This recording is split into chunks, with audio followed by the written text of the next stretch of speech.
the only difference between this lesson and yesterday is it's not indefinite integrals, they're definite integrals, and we're filling in for our end points of integration.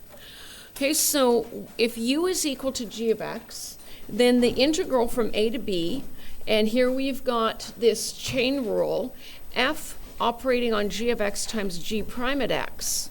Then doing all of our substitutions, then instead of just getting the function at u du and taking that integral, notice that we also have to change our endpoints of integration. Because x is going from a to b, then their endpoints of integration are going to g at a to g at b. Let me do an example. I think you'll see what I mean. Okay, so the integral from 1 to 9 of e to the root x over root x dx. I think we did a question similar to this in your homework yesterday. So our substitution, then, we're going to let u equal root x. Then the derivative of u with respect to x is 1 over 2 root x.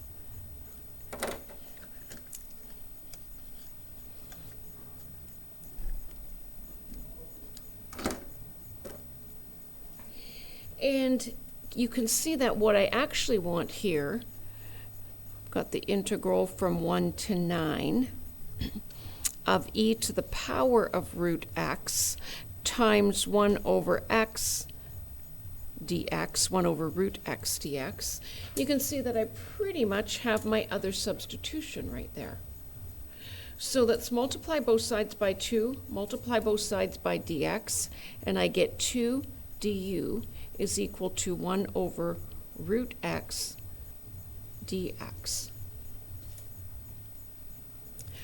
So then my integral becomes this. So substituting that in, I've got the integral of e to the u, because u is root x, and instead of 1 over root x dx, I'm going to substitute 2 du. 2 du, and I'm going to pull the constant out in front. And that's exactly what we were doing yesterday.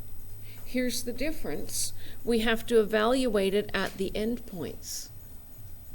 So our x value goes from 1 to 9. We're now integrating with respect to u, not respect to x. So we also have to substitute for what would happen to x if it were 1 or 9. So what is u evaluated at 1? Well, it would be the square root of 1, which is 1. And the other endpoint, u evaluated at 9. Let's keep this consistent. U evaluated at 9 would be the square root of 9, which is 3.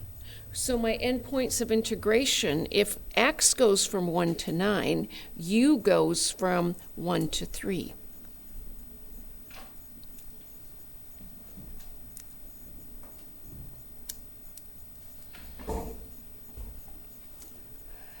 Okay, so leave the constant out in front. The integral of e to the u is e to the u, and I'm evaluating from 1 to 3. And now I don't need to substitute back. I just need to know what this integral is. This is going to be 2 times e to the 3 minus e to the 1. Or let's take out our GCF, e, and I'm left with e squared minus 1. You can plug that in your calculator if you need a decimal, but that's the exact answer. Questions?